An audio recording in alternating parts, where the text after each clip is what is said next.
You might have seen it, a giant glass tower stacked with cars, almost like a vending machine for vehicles. Insert a massive token and your new ride is delivered. Sounds like a PR stunt, and it is. But behind the eye-catching display is one of the most chaotic and controversial business sagas of the last decade. They made it so fun, but then all of a sudden, a month after, it was like a nightmare. I've purchased many cars, in my adult life, and I've never, ever had an issue receiving a tag. This is the bizarre rise, near collapse, and suspicious recovery of Carvana, a company that went from Wall Street darling to regulatory punching bag and somehow clawed its way back. The question is, did it rebound or just get better at playing the game?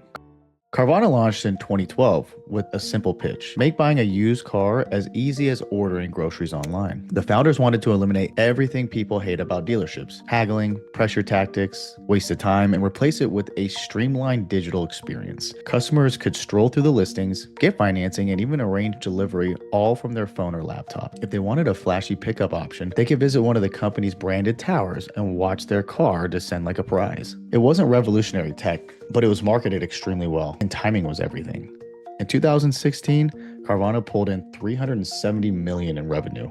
By 2019, it had ballooned to nearly $4 billion. Investors were excited, and in 2017, the company went public, raising hundreds of millions. The founding team, Ryan Keaton, Ben Houston, and CEO Ernie Garcia III, were hailed as visionaries. Media called Carvana the Amazon of cars. Then in 2020, the world changed. While many businesses were struggling to survive the pandemic, Carvana found itself in a unique position. With car dealerships closed and public transportation less appealing, people turned to used cars. Supply chain issues made new cars scarce, which pushed prices up for used ones. Carvana had a massive inventory that suddenly became that much more valuable. On top of that, they already had a fully digital buying process, making them one of the only options during the lockdowns. Revenue more than doubled in a year, from $5.5 billion in 2020 to $12.8 billion in 2021. The company's share price soared, peaking at over $370 a share in 2021 with a market cap of over $60 billion. But under the surface, things weren't so perfect. To meet demand, Carvana massively increased its inventory, buying up cars at inflated prices, taking on huge debt. In 2022, they spent over $2 billion acquiring ADESA, a major car auction business, building millions more in financial obligations. When used car prices began to fall and interest rates rose sharply, the cracks started to show. Carvana was holding thousands of overvalued vehicles,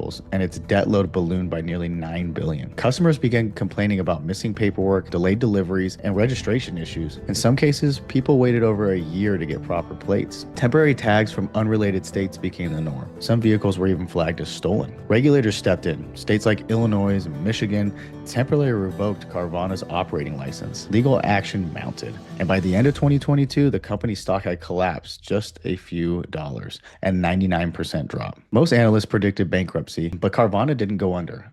In fact, it mounted a surprising turnaround. In mid-2023, Carvana reached agreements with most of its lenders to slash over $1 billion in debt and reduce interest payments by nearly $500 million. Operational costs were cut by more than $1 billion, including widespread layoffs. And then the company reported its first ever profit, $810 million, 2023. In 2024, it followed up with over $1 billion in net income. The market responded with enthusiasm. Carvana stock rebounded by more than 2,000% within 2 years. To many, it looked like a textbook recovery, but others weren't convinced.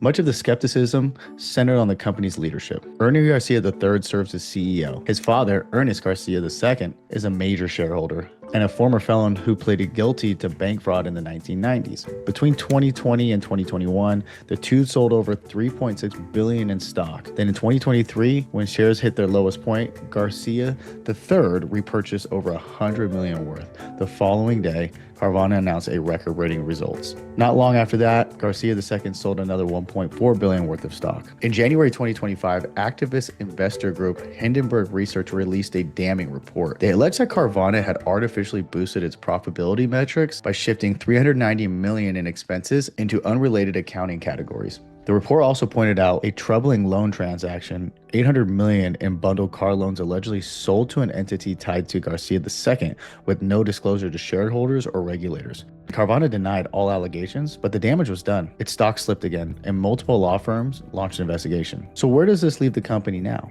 Still operating, still making money, but under scrutiny. What looked like a spectacular comeback may end up being another case of hype over substance. Carvana has become less a disruptor and more a symbol for how easy it is to ride momentum, manipulate perception, and potentially exploit the public markets. Whether this is a rare recovery story or a carefully orchestrated illusion, one thing is clear: Carvana's story is far from over.